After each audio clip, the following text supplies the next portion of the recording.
Berjumpa kembali kita pada perkuliahan kewirausahaan. Hari ini kita sudah memasuki pertemuan ke-10. Topik yang akan kita pelajari hari ini adalah tentang kepemimpinan atau leadership. Dalam kewirausahaan kita perlu mempelajari kepemimpinan atau leadership karena memang dalam mengelola suatu bisnis itu dibutuhkan sosok atau bagaimana mengelola perusahaan itu dengan baik. Tentunya ada yang menjadi leader dan agar pengelolaan bisnis itu bisa dijalankan dengan baik, agar tujuan atau profit yang akan diharapkan juga bisa berhasil. Tanpa adanya kepemimpinan atau leadership, tentu sebuah kegiatan apapun termasuk bisnis itu tidak akan bisa berjalan sesuai dengan harapan. Oke, kita akan belajar bersama-sama.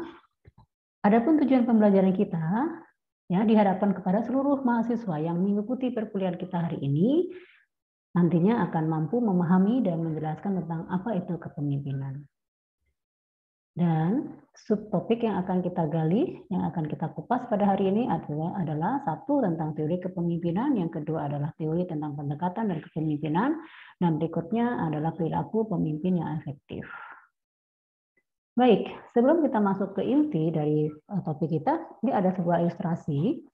Ya, nanti kita akan simpulkan bahwa memang dalam sebuah bisnis itu memang dibutuhkan seorang pemimpin atau kegiatan yang terkait dengan kepemimpinan. Nah, ini kita akan melihat tentang kisah atau awal mula McD itu bagaimana awal mulanya. Pada tahun 1937 di Amerika itu ternyata bisnis yang menggunakan mobil itu sudah ada.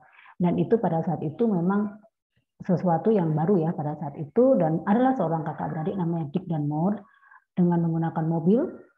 Ya, kalau kita tahunya Indonesia sekarang ini banyak anak-anak muda yang melakukan bisnis menggunakan mobil ya. Di belakangnya kita gunakan untuk berbisnis. Tetapi itu sebenarnya telah terjadi dan sudah pernah dilakukan di Amerika pada tahun 1937. Di mana kakak beradik ini memiliki usaha dengan membuka kedai khusus yang bisa memesan dari mobil. Artinya konsumen atau kita tidak perlu datang ke restoran atau ke kafe atau ke toko dan sebagainya untuk memesan, tetapi cukup di mobil. Karena mobil itu bisa mangkal atau bisa jalan kemana-mana dan disitulah konsumen bisa melakukan pemesanan makanan. Nah, menunya pada saat itu adalah terkait dengan hotdog, gorengan atau french fries, burger, roti, sandwich, Coca-Cola, dan aneka salad. Jadi ada makanan ringan dan juga ada minuman. Nah, sesuatu yang baru, sesuatu yang mungkin memudahkan konsumen, ini akhirnya membludak dan meledak pada saat itu dan menyebabkan antriannya banyak dan sebagainya. Nah, dia lakukan itu tiap hari, tetapi ya dia juga sempat melakukan inovasi kakak beradik ini dengan melakukan fokus pada walk up customer, yaitu dengan mengurangi daftar menu, fokus pada hamburger. Jadi mengkat semuanya menu-menu itu dan fokusnya kepada hamburger saja. Nah, dan ini juga mengguncangkan viral pada saat itu, ya karena kenapa alasannya dia memfokuskan itu dan itu sempat diangkat di media pada saat itu. Nah, dari tahun 1937 sampai ke 55 akhirnya usaha itu mengalami stuck. Akhirnya pendapatannya, omsetnya tetap tidak akan ada perubahan dan sebagainya. Nah, sehingga datanglah newcomer, startup baru atau follower yang melakukan ATM ya pada saat itu, dan akhirnya bisnis yang dikelola oleh Dick dan Moore ini akhirnya menurun dan lama-lama bangkrut. Nah, pada saat itu muncullah atau adalah seorang Ray Kroc. Ya, dia mencoba sebagai follower, dia mencoba melakukan inovasi terhadap apa yang pernah dilakukan oleh Dick and Moore itu. Ya, dia mencoba menuangkan apa yang ada di dalam Dick and Moore itu dia kembangkan lagi, tetapi dia menggunakan sistem McDonald system. Nah, dia melakukan bisnis tersebut dengan memperluas bisnisnya itu untuk bisa dinikmati oleh banyak orang dan mengembangkan bisnisnya itu dengan konsep franchise. Kenapa dia melakukannya? Belajar dari pengalaman Dick and Moore itu pada tahun 1955 mengalami kemunduran, bangkrut, dan mungkin tidak ada lagi. Tetapi sayang karena dianggap bahwa Dick and Moore itu sudah adalah sebagai pemula yang sudah menginspirasi pada saat itu karena banyaknya follower atau pendatang baru yang mengikuti jejaknya jejaknya Dick and Moore. Tetapi Ray Kroc dengan sistemnya McD, dia melakukan ini dengan melakukan atau memperluas bisnis. Kenapa dia melakukan ini? Supaya apa? Tidak stagnan. Supaya penghasilannya bisa meningkat. Supaya dia bisa mengembangkan usahanya. Supaya apa yang dia lakukan bisnis itu tidak hanya berlaku di Amerika, tapi juga bisa di banyak kota atau di negara-negara lain, atau di negara bagian ya. Kalau di Amerika kita menanya negara bagian. Bahkan kalau kita lihat, ya itu bisa dinikmati di banyak negara. 4 tahun Ray Kroc ini mengawali bisnisnya. Dalam waktu selama kurang lebih 4 tahun dia berhasil membuka cabang 100 cabang. Bisa terbayang dengan 100 ini berapa omsetnya, berapa pendapatannya, berapa profitnya. Nah, itulah cara bagaimana kegiatan kepemimpinan itu ya, ada aktivitas seorang pemimpin yang bisa mengkoordinir, yang bisa membuat usahanya itu bisa berjalan sesuai harapan. Nah, dari situlah awal mula McDonald itu sampai akhirnya mendunia. Nah, kita akan belajar dari sini kenapa usaha Dick Moore stagnan dan kenapa Ray Kroc berhasil. Nah, jadi itulah kepemimpinan. Tanpa kepemimpinan, tanpa leadership, tanpa aktivitas kepemimpinan seorang entrepreneur itu akan berhenti, akan stagnan.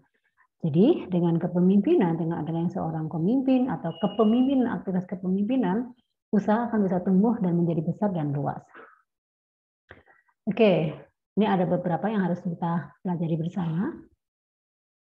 Bahwa tanpa kepemimpinan mimpi Anda akan terbelenggu, ya, karena tidak ada yang mengontrol, tidak ada yang mengendalikan, tidak ada yang mensupport, tidak ada yang bisa mengarahkan, dan tidak bisa artinya tidak bisa tersampaikan apa ide-idenya kita. Maka kalau tanpa kepemimpinan kita tidak bisa mewujudkan mimpi tersebut, ya. Dengan bekerja keras, kesungguhan dan kejujuran hanya mencapai 8. Di sini ada ilustrasinya. Kalau kita bekerja 2 kali lebih keras, tetap hasilnya juga tidak mungkin 2 kali lipatnya, ya, karena kita bekerja sendiri tanpa tim, tanpa adanya kepemimpinan. Ya, kepemimpinan itu adalah keaktivitas. Kalau leader artinya orang yang memimpin. Nah, jadi efektivitas itu usaha akan terbatas tanpa adanya kepemimpinan, efektivitas terbatas. Nah, jadi jelas ya, tanpa ada kegiatan kepemimpinan, tanpa ada seorang leader, setiap inovasi, setiap aktivitas itu tidak akan bisa terwujud. Jadi hanya terbelenggu saja. Nah, atau dengan kata lain, bekerja dengan leadership bukan semata-mata entrepreneurship. Diawali dengan melakukan pendelegasian dan mulai menggunakan orang lain sebagai staff. Leadership sekarang adalah seperti melonjak ya, dengan adanya leadership tentunya biasanya akan terjadi perubahan yang drastis, akan ada lonjakan menjadi meningkat. Nah, efektivitas itu berubah menjadi 7 kali 8 ya, atau 56, dan berarti ada peningkatan sekitar 600%. Kalau kita lihat kasusnya Dick and Moore dan juga Ray Kroc tadi, kita akan melihat dengan adanya pemimpin ya, kepemimpinan, dengan ada penugasan, pendelegasian ya, itu terjadi lonjakan. Kalau kasusnya tadi McDonald itu dalam waktu 4 tahun terjadi peningkatan sampai 100 cabang. Sementara Dick Donald cuma 1 mobil itu yang dia kerjakan dan hanya fokus ke situ saja. Dia tidak berusaha bagaimana orang atau di tempat lain itu bisa terjadi atau mengembangkan usahanya, tidak dilakukan. Itu bukti tanpa adanya kepemimpinan. Nah, mari kita coba belajar tentang teori kepemimpinan alam. Ya, teori kepemimpinan awal ini, ya, kita akan membahas fokus satu-satu. Teori kepemimpinan awal berfokus pada pemimpin. Ya, kepemimpinan itu harus ada kegiatan dan harus ada yang memimpin. Harus ada yang cara memimpin berinteraksi dengan anggota kelompok. Jadi ada kegiatan bagaimana mendelegasikan, bagaimana melakukan sesuatu, bagaimana bekerja dengan sesuai dengan target. Nah, itu adalah peran dari seorang pemimpin. Nah, ada 6 ciri terkait dengan kepemimpinan eksekutif. Pertama, adanya dorongan untuk memimpin. Ya, jadi kalau kita punya organisasi, terus kita harus melakukan kegiatan kepemimpinan dan harus ada seorang yang memimpin, apa yang harus ciri yang melekat pada seorang pemimpin adalah adanya dorongan untuk memimpin, adanya kehendak untuk memimpin. Pemimpin harus jujur dan integritas. Pemimpin harus smart. Smart itu artinya dia mampu berpikir, memproyeksikan rencana atau apa yang akan terjadi di masa akan datang, dia mampu. dan memiliki pengetahuan terkait pekerjaan. Nah, dan selain itu juga percaya diri. Nah, teori kepemimpinan awal ini ada dibagi 3. Jadi gaya kepemimpinan itu ada 3 sebetulnya. Ada gaya demokratis, ada gaya autokratis, dan gaya laissez-faire. Gaya demokratis itu biasanya kegiatan kepemimpinan itu melibatkan bawahan sampai ke atas. Ya, di mana ada kegiatan berwenang dan mendorong partisipasi. Kalau gaya autokratis itu hanya yang punya peran itu adalah pimpinan saja. Biasanya sifatnya mendiktekan metode kerja, membatasi partisipasi, ya. Jadi semua inspirasi juga akan terganjal karena semua dikelola atau dikendalikan oleh pimpinan saja. Kalau gaya laissez-faire itu adalah mencoba seorang pemimpin yang mencoba memberikan kebebasan pada kelompok untuk membuat keputusan. Jadi pemimpinnya memberikan kebebasan untuk membuat keputusan yang nanti akan disampaikan kepada pemimpinnya. Kalau yang demokratis ada semua keterlibatan dari semua lini, dari semua unit dari bawah sampai atas itu ada keterlibatannya. Kita akan mencoba melakukan pendekatan kepemimpinan model terkini. Nah, kenapa kita perlu bahas? Kita akan memilih kira-kira untuk bisnis itu kita akan cocok menggunakan yang mana, ya karena kita akan membuka wawasan kita untuk mengetahui lebih jauh bagaimana seorang pemimpin yang baik dan bisa mengelola bisnis yang baik itu dengan menggunakan gaya kepemimpinan yang seperti apa. Nah, ini ada beberapa gaya kepemimpinan yang terkini, yaitu ada kepemimpinan transformasional dan transaksional, transformasi dan transaksi. Kalau kita berbicara tentang transformasi berarti adalah pergeseran, adanya perubahan. Nah, kalau ada transaksi berarti adanya transaksi yang dilakukan. Kita akan coba bahas satu-satu. Pemimpin transaksional itu adalah sosok pemimpin di mana dia berperan sebagai pembimbing dan memotivasi anak buahnya. Untuk apa? Untuk mencapai sasaran yang ditetapkan dengan memperjelas atau mempersyaratkan tugas. Jadi dia melakukan membimbing, transaksi, mendidik atau mendampingi agar dia mengarahkan ini tugas, ini target yang harus dicapai dan tapi pemimpin ini tidak melepas tapi dibimbing agar anak buah atau anggota organisasi itu bisa memenuhi atau bisa mencapai target apa yang disasarkan atau yang ditargetkan oleh perusahaan. Tetapi kalau pemimpin yang transformasional, transformasi itu adalah pemimpin ini hanya memberikan inspirasi, ya, memberikan inspirasi untuk bertindak melebihi kepentingan pribadi demi organisasi. Jadi dia tidak memberikan target, ini kamu harus mengerjakan ini, tapi dia mencoba memberikan inspirasi. Dengan memberikan inspirasi tersebut, diberikan kebebasan kepada anak buah, kepada karyawan, kepada anggota organisasi itu untuk bisa melakukan hal-hal yang lebih. Karena dia sudah memberikan inspirasi, sudah memberikan contoh, sehingga karyawannya akan melakukan sesuatu yang mungkin lebih dari seorang pemimpin tersebut. Jangan dengan tidak ada target, tetapi biasanya akan melakukan lebih. Nah, dengan melakukan lebih berarti dia juga akan melakukan lebih dari target yang diharapkan. Nah, ciri atau pendekatan kepemimpinan modern terkini yang lainnya adalah ada karismatik dan visioner. Pemimpin karismatik adalah gaya atau seorang pemimpin yang antusias dan penuh percaya diri, yang dengan kepribadian dan tindakannya mempengaruhi orang untuk berperilaku dengan cara tertentu. Jadi memiliki karisma itu memiliki rasa percaya diri, di mana tindakannya itu akan memberikan pengaruh atau si pemimpin ini memberikan influence kepada orang, biasanya akan mengikuti gayanya, ya, mengikuti cara berbicaranya, mengikuti gaya hidupnya. Itu adalah pemimpin karismatik. Kita bisa ambil contoh misalnya Soekarno. Soekarno itu presiden RI yang karismatik di mana banyak sekali pengikutnya. Apa yang dia lakukan akan diikuti anak buahnya, perilakunya juga akan ini ya, seperti itu. Nah, satu lagi adalah pemimpin visioner. Visi, kita berbicara visi artinya tujuan atau mimpi ya.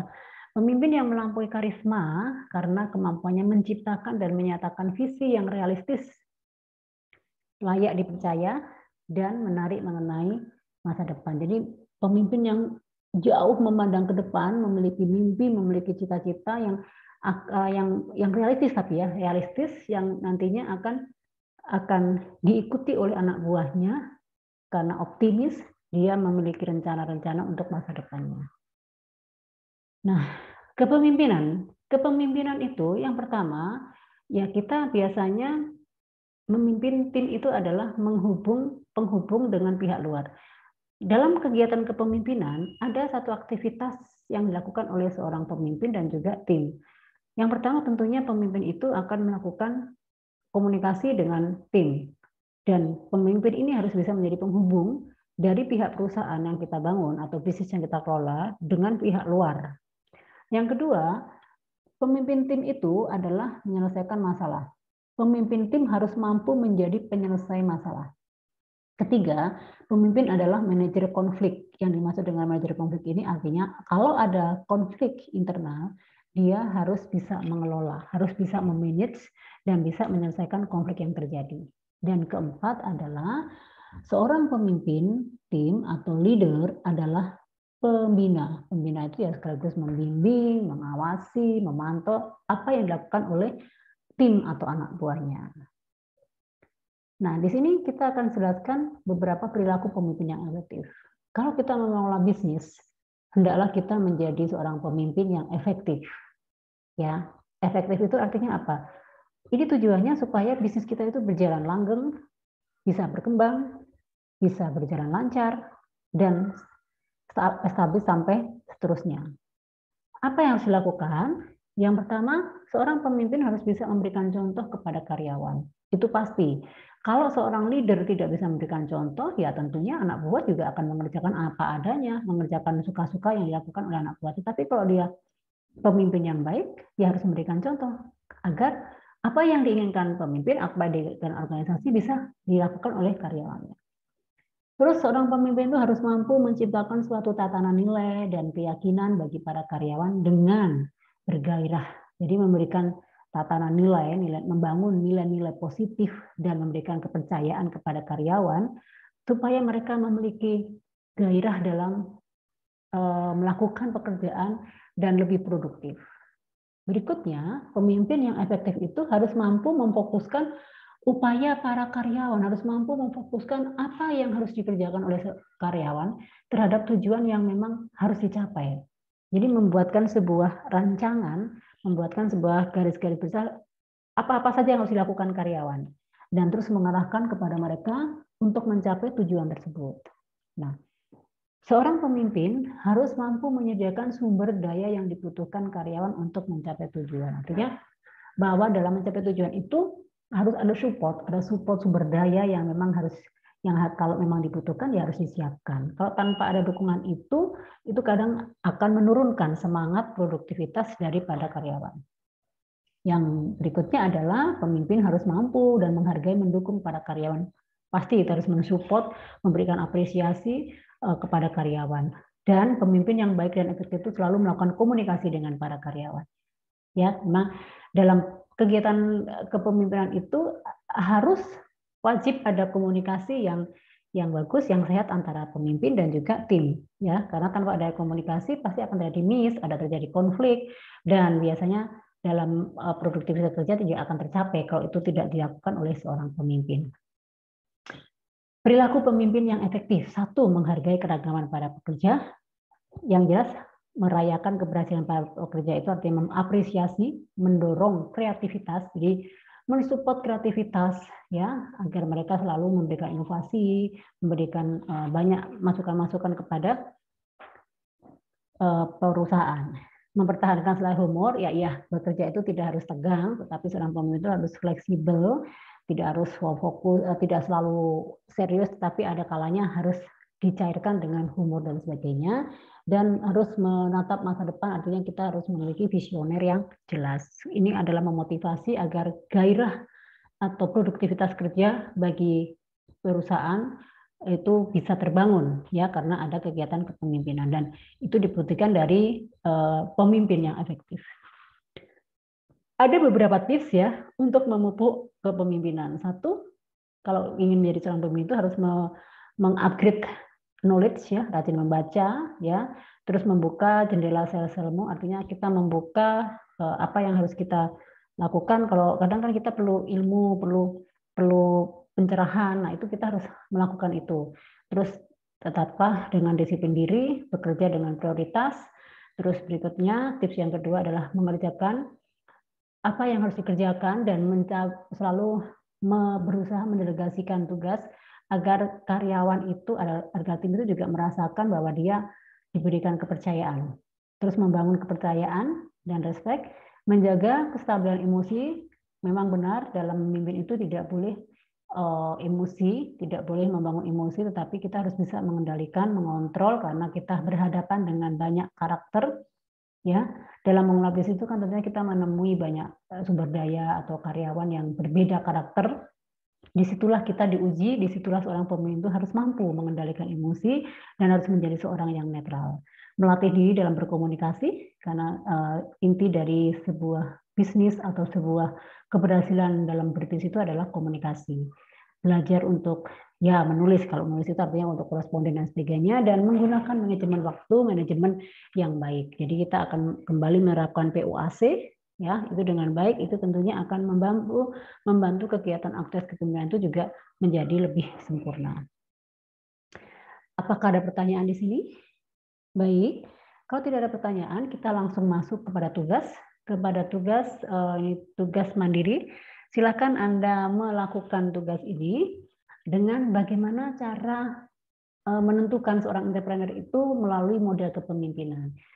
Maksudnya gini, kaitannya dengan tugas Anda, kaitannya dengan tugas kelompok yang sudah Anda pilih atau tugas mandiri yang Anda pilih, kira-kira model kepemimpinan yang cocok seperti apa untuk bisa mengembangkan bisnis tersebut. Karena tiap orang punya pendapat berbeda, tiap tim punya pendapat berbeda, jadi sesuaikan dengan bisnis yang kita akan bangun, terus model dan gaya kepemimpinan apa yang sesuai untuk mengelola bisnis tersebut. Ya, nanti bisa dilihat dari slide sebelumnya atau dari rekomendasi buku-buku yang lainnya. Terima kasih atas perhatiannya. Semoga materi ini bisa bermanfaat dan bisa berguna bagi kita semuanya. Dan kita akan bertemu kembali pada pertemuan selanjutnya dengan topik bahasan yang selanjutnya. Terima kasih semuanya. See you.